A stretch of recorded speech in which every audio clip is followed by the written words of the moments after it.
Hey y'all, so this week we are going to be talking about the next section in The Great Hunt, which is the second book in the Wheel of Time series by Robert Jordan. So let's go. So let's talk about that prologue, The Shadow.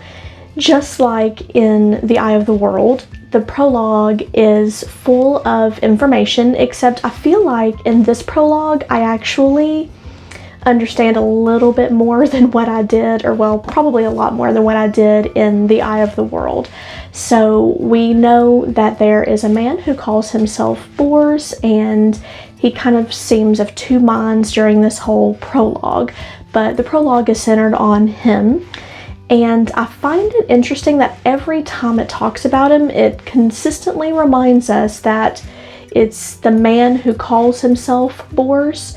So I'm led to believe that he's not Bors. Either that's an alias or he's taken over someone else's identity. I don't really know at this point, but it's pretty clear that he's not Bors. So that's pretty interesting in and of itself. But Beelzemon himself shows up and he starts giving all of these instructions to each of these different followers. And what I find really cool is that they each get their own instructions silently, so no one else knows what anyone else's instructions are. And that's very common in organized crime, and I feel like it's going to take their movement to a whole new level. I don't want to say new because obviously this has been going on for many years, but it's going to take it to a new level, because that means that there's going to be multiple schemes and plots moving at the same time that will probably feel disconnected to outsiders, but are still moving the main goal of the Dark One forward. So I'm really interested to see how all of that's going to come to play. So Bors is told to go back to Terramond and watch for the three boys, Matt, Perrin, and Rand. And he's also given more instructions regarding those who have landed at Damani. And I'm not really sure what that means, but it's probably going to come to light sooner than I expect. But he's given a lot more instructions than that even we as the reader don't know. So I'm interested to see what happens with Bors, if he comes back into play in the book, or if he's just in the prologue and then that's supposed to kind of foreshadow things that happen in the book, which is very possible. We may not get another chapter from Bors, so that's interesting to think in terms of, now we know that Bors is absolutely terrified of Perrin because of Perrin's yellow eyes. Every time Perrin's eyes are described, I kind of think of wolf's eyes. So it would be very disconcerting to meet someone with yellow eyes. But honestly, especially with Perrin being pointed out in the prologue so prominently, and with the title being called The Great Hunt, I do feel like that this book might focus more on Perrin, which I'm extremely excited about, because Perrin is my favorite of the quintet, because you can't forget Nynaeve. I know I said the quartet in the last wrap-up video for Eye of the World, for just Matt, Rand, Perrin, and Egwene, but I was also reminded that Nynaeve is also part of that group, so I guess technically they are a quintet.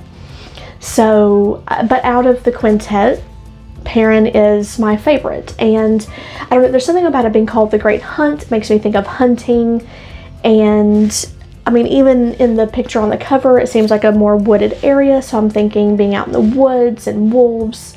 I don't know, it just has a Perrin feel to it, especially after so much focus was done on him in the prologue. So I'm hoping that's the case, because I love Perrin. Chapter 1, The Flame of Tar Valon. We open up the chapter with Rand, and he is sparring with Lan.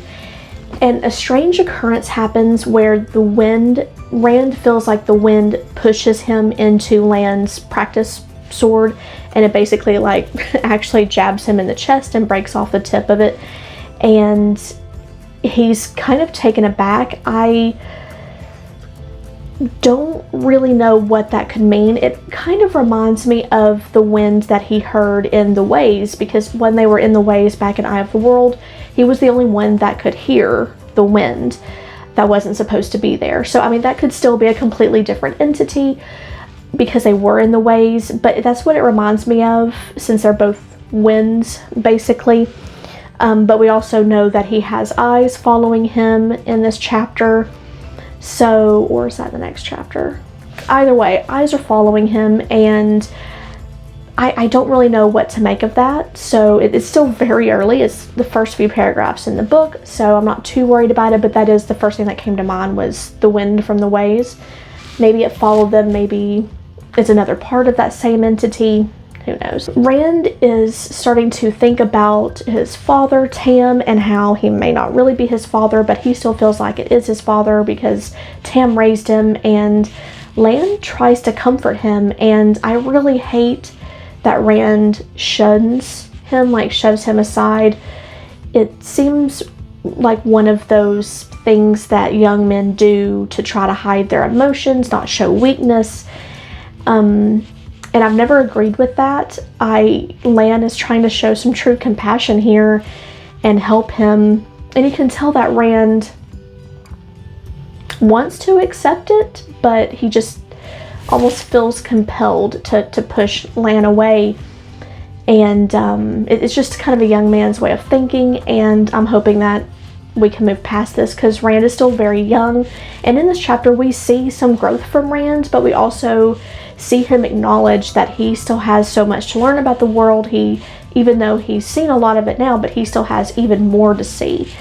And I'm interested to find out how far and how much he's going to grow, because we already do see some growth when him and Egwene are talking. Rand mentions that he doesn't want Egwene to give up her dream of becoming an Aes Sedai just because he is leaving and gonna go wander the countryside at this point. It's clear he doesn't want to go to the Aes Sedai. He's afraid of them gentling him, which I don't blame him. That's a very real fear.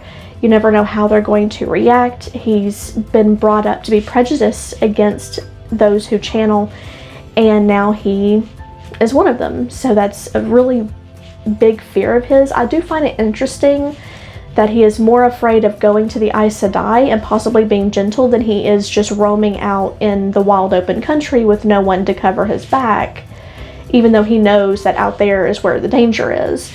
But of course we know that he is of the mind that the Dark One is dead. He's convinced that he's killed him.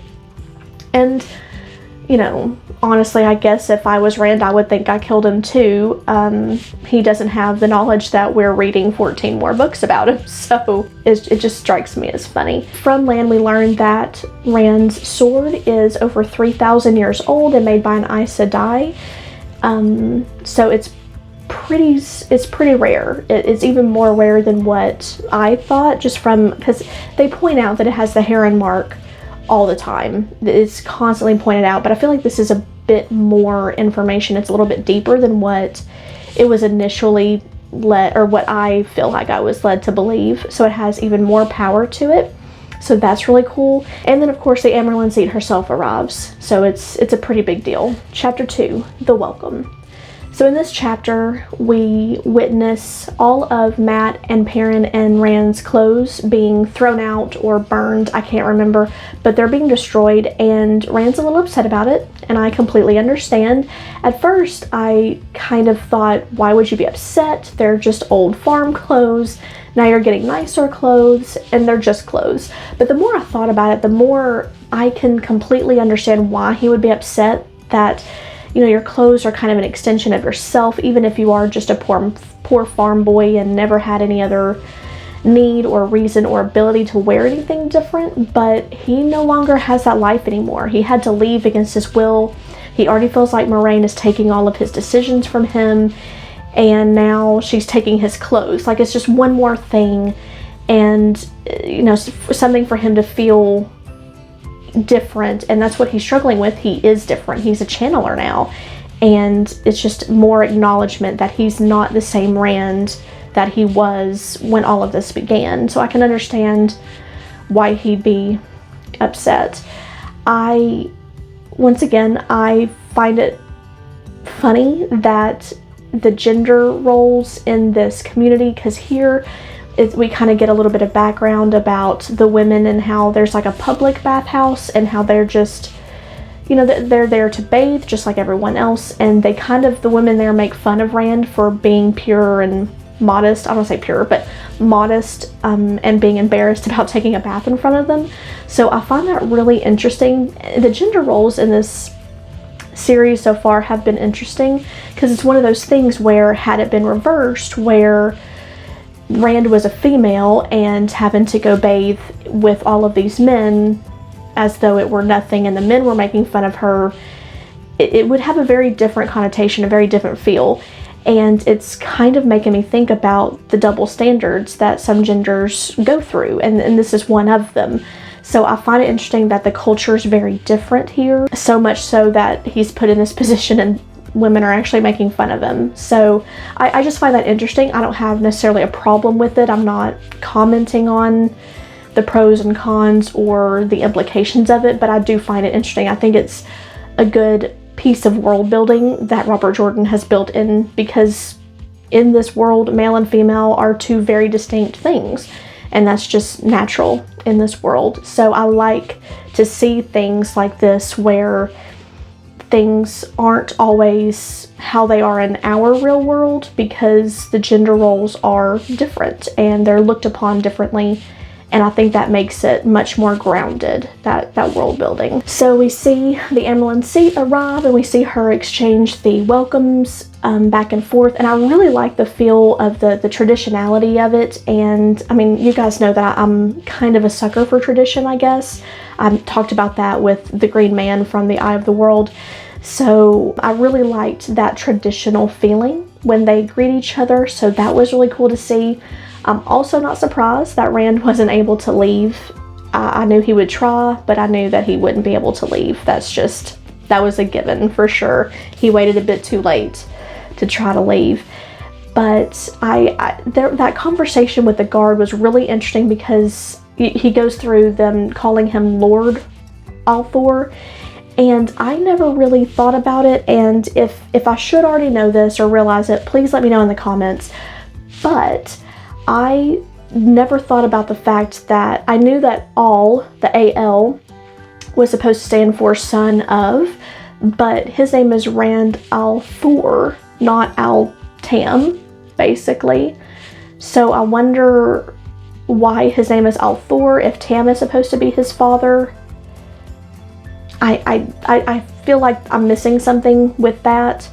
So just correct me if I'm wrong. So I kind of wonder, does Al really mean son of, or does it actually mean Lord? Like, is he some lost king?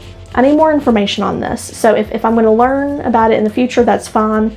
But if I'm missing something that I should already know, let me know down in the comments, because it kind of confused me when I really started to think about it. And I feel like I should have picked up on that in The Eye of the World, but I didn't. I just kind of went with it. But Rand al'Thor,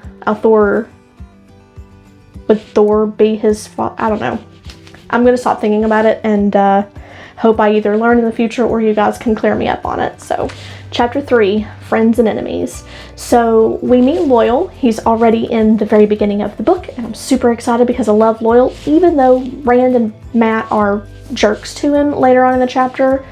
However, we witness more of those eyes watching and following Rand, and he tells Matt and Perrin and Loyal about the eyes following him.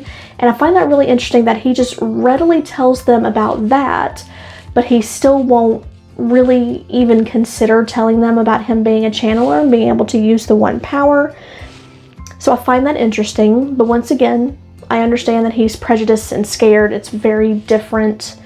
I'm sure he's terrified of what Matt and Perrin would say.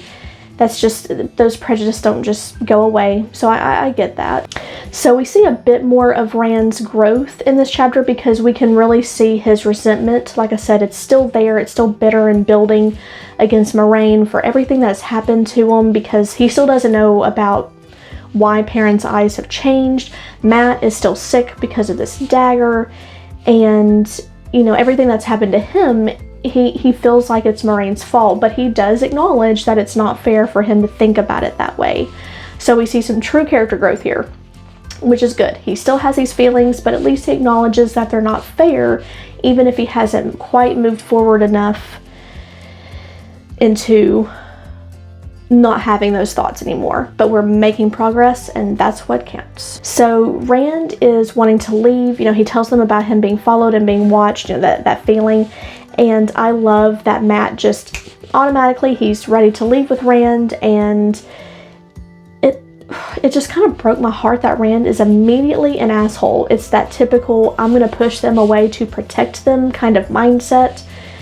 That just kind of drives me nuts. I really hate that he was such a jerk to Matt, and because I have a soft spot for Matt, as you all know. Perrin is my favorite, but Matt must be protected at all costs. So it kind of bothered me that Rand was such a jerk to him, but once again, he feels like he's protecting Matt and Perrin. So I don't have to agree with what he's doing, but I do understand it. And that's going to be a mantra of mine throughout the series, I'm sure, of where you don't agree with what they're doing, but at least they have a reason. So we're going to go with it. He wants to protect his best friends, and I get that. You know, Rand and Egwene have kind of a little fight, but it feels more lighthearted, and Egwene is still willing to help Rand try to hide. It's a very sweet moment once again for them, and you know, she doesn't think he's right. She doesn't agree with him, but she's still willing to help him, and her loyalty is so admirable in this part. She's very young, but she has her heart set in the right place, and she knows what she wants from life, and she cares about Rand and is willing to put herself out there and try to protect him and help him, even if she doesn't agree with him. So we go and we see Padan Fain in the dungeon, and he's clearly having an effect on these guards around him, and he's got this creepy voice, because once again, I'm listening to the audio as I'm reading it physically, so I'm reading along with it, and the audio with his voice is just superbly done. He's very creepy, and he has like this little song at the end. Ugh, so creepy. I liked it. Well, that wraps us up for this week, so stay tuned next week for the next section of The Great Hunt.